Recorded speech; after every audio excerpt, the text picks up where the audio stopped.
Ngayon nga mga sangkay, nagkakaroon na po ng gulo sa ating bansa pagdating po sa impeachment complaint laban kay VP Sara, no? Yung mga politiko mga sangkay, kanya-kanya na pong opinion kung ano po ang kanilang masasabi. Ewan ko lang. Ako po ay nagtataka lang mga sangkay, bakit parang tila baga mayroon pong malaking sekreto na tinatago sa part ni VP Sara na ayaw pong mabunyag sa mismong impeachment trial. Di ba nga po si VP Sara nga po mga sangkay, napakalakas yung loob. Di ba lagi po niyang sinasabi na, sige, simulan na natin itong impeachment trial.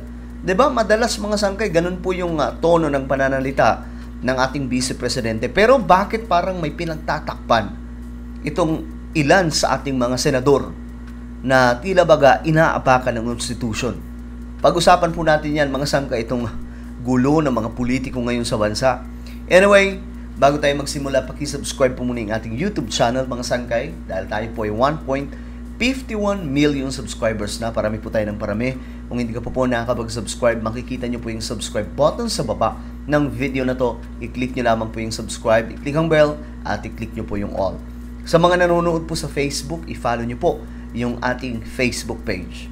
Okay guys, eto pag-usapan po natin mga sangkay itong patungkol po kay ating Vice Presidente na si Vice President Sara Duterte. Ako mga sangkay to be honest, mataas pa rin po talaga yung respeto ko sa ating Vice.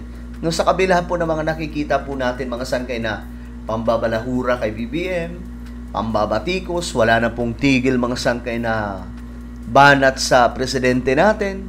No, umaga kahit ganun, mga sangkay, mataas pa rin po yung respeto natin. Siyempre, binoto natin yan. Pero, ang hindi ko lang nagugustuhan ngayon, mga sangkay, yung takipan. Kasi, ako naniniwala, kung malinis si Vice President Sara, lulusot itong impeachment complaint. At kahit pa mangyari yung impeachment trial, hindi po matatalo ang ating Vice Presidente kung malinis siya. Pero kung may something na tinatago mga sangkay, yun ang tanong kung bakit mga sangkay. Ngayon, tila baga itong mga senador, nakakampi ni Vice Presidente Sara Duterte, atat na wag nang matuloy itong impeachment trial. Ngayon mga sangkay, may mga nagsasalita na nga po, kahit po yung mga professional dyan, mga sangkay, nagsasalita na nga po sila tungkol po dito sa nangyayari kay VP Sara. Ayon po dito, mga lawyers group urges Senate to start VP Sara impeachment trial. Dapat na po talaga itong simulan mga sangkay. Kasi kung hindi ito sisimulan, ano pa ang purpose kung bakit sila naging senador? 'Di ba? The Philippine Bar Association called on the Senate to do its constitutional duty and immediately begin the impeachment trial of the Vice President Sara Duterte. The Vice President was impeached by the House of Representatives back in February. By her trial in the Senate has yet to begin amid growing disagreements among senators. So, kailangan na daw po talaga itong masimulan mga sangkay kasi sayang yung panahon kung hindi po ito lilitisin na at pag-uusapan, bubukay kayo. Kasi kapag halimbawa, nag-start na po yung impeachment trial, lalabas po talaga lahat ng ebidensya, bank account, mga tinatagong pera, etc. mga sangkay. At kung mayroon pong mga tinatago ang ating Vice Presidente na gugulat sa ating mga Pilipino, malalaman po natin yan. Pero kung wala mga sangkay, wala. Easy lamang po yan sa Vice Presidente. Matatalo po itong i-final na impeachment laban po sa kanya. Ngayon, mga sangkay, ito ang balita. Ayon sa report, naglabas na rin ng pahayag ang Caritas Philippines kaugnay sa impeachment trial laban kay Vice President Sara Duterte. So, marami po talaga ngayon mga sangkay, naglalabas na po ng kanilang opinion. Actually, di lamang po ito opinion. Sila po ay nagtutulak na apurahin na. Kasi nga po, sayang yung oras mga sangkay. Dapat nakaraan pa po ito sinimulan. Kasi para matapos na, kung may kasalanan si VP Sara, matapos na. Kung wala naman, at least tapos na rin mga sangkay. So, pinapaapura na po ng Caritas PH ang Senado sa paglilitis kay VP Sara. Sa latest post ng Caritas PH itong Sabado, sinabi nilang hindi dapat na antala ang pagsisimula ng impeachment trial. We call on our leaders to act with the highest sense of urgency. Let us be reminded that justice delayed is justice denied. Kita nyo na mga sangkay? So ngayon, tila baga nagkakaroon po ng chaos, gulo sa bansa natin. Marami na po ang nagsasalita tungkol sa impeachment laban kay VP Sara na kailangan na pong umusad. So yung mga senador, kung gusto nyo makita kayo ng taong bayan na mayroon pong silbing mga senador, then kailangan nyo pong apurahin yan. Pero kung gusto nyo makita ng taong bayan na wala na kayong mga silbi at kailangan na po kayong ma-abolish, then kayo po ang nagdedesisyon yan. Nasa inyo yan. Kasi ano pa ang magiging silbi nyo kung ang Constitution ay hindi nyo naman pala kayang tupdin? Alright?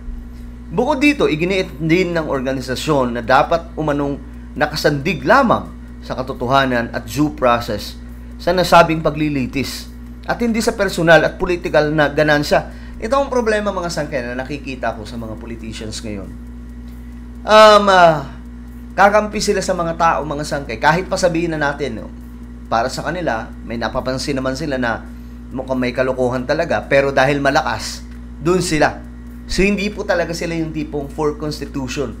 Hindi po talaga yung tipong para sa bansa, sa ating bayan sila, mga sangkay, di ba? Para po sila sa kapakinabangan lamang po.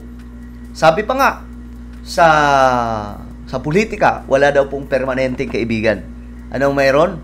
Permanenteng interest lamang ang mayroon sa kanila. Bawa, kapag nakikinabang pa po sila sa isang tao, dun sila. Pero pag sa tingin nila wala na pong kwenta, lipat naman po sila. Ganyan po ang nangyayari mga sangkay. So, yan po yung paalala ngayon, no? Ang dami na pong nagsasalita. Diyos mio marimar. Ayon po dito, the ultimate goal must always be the concern for the welfare of the Filipino people. Ayan po mga sangkay. Kailangan po talagang mabukaykay. Kailangan po talaga madinig ito. Kailangan maumpisahan na po mga sangkay. Kasi ito nga po may mga nagko-komento na tungkol diyan mga sangkay. Sabi po ng isang nag-comment dito, it doesn't matter kung conviction or acquittal ang maging desisyon. What is important is that the pieces of evidence seen and heard by the people. So let the trial push through. As senators, you should know your duty or constitutional duty. No excuses, no delays, no hindrances. Di ba mga sangkay? Ito po ay kailangan po talaga ngayon na maisaganap na mga sangkay itong impeachment trial. Kasi marami pong mga dito mga sangkay, marami mga kababayan po natin nagsasalita na. Exactly, the Senate can't just summarily dismiss the impeachment without it first convening as an impeachment court and commencing the trial of Inday. Hindi pwedeng ganun lang yun porket marami kami. O sige, marami naman kami mga senador na ayaw sa impeachment, hindi na kailangan mag-proceed yan. Hindi po ganun. Kailangan dumaan yan despite of the numbers. Let's say, numbers, mas marami kayo. Pero, alin ba ang kailangan sundin? Yung numero na marami kayo? O, ang constitution natin na sumisigaw na kayong mga senador ay dapat yung tupdin ang inyong mga tungkulin para yakapin at ipatupad ang kung anong nakasulat sa saligang batas. Kasi ang gusto nilang mangyari, mag-shortcut Ang shortcut na gagawin nila mga sangkay, marami naman sila. Ngayon pa lang, mag-desisyon na tayo. Panalo si VP Sara sa impeachment na ito. Hindi po pwedeng ganon. Pambihira, kailangan pa pong makita yung ebidensya dyan. Kailangan po mailatag kung ano man ang kailangan mailatag. At kailangan makita ng taong bayan yan. Alright? DDS ka man or Marcos loyalist, pare-parehas po tayong gusto nating malaman yan. Walang problema dun mga sangkay kung halimbawa, makita natin na, ay, wala naman palang kasalanan si VP Sara. Ako mismo guys, ako mismo yung magsasalita. Ipagtatanggol po natin yung ganun. Kahit pa po tayo ay pro-government. Pero ang kailangan lang kasi ngayon, maumpisahan na po yan. Alright? Ano po ang inyong opinion? Comment down below. Meron po tayong YouTube channel, Sangkay Revelation. Hanapin niyo po ito sa YouTube. Kapag nakita niyo na, i-click niyo po yung subscribe, i-click ang bell, at i-click niyo po yung all.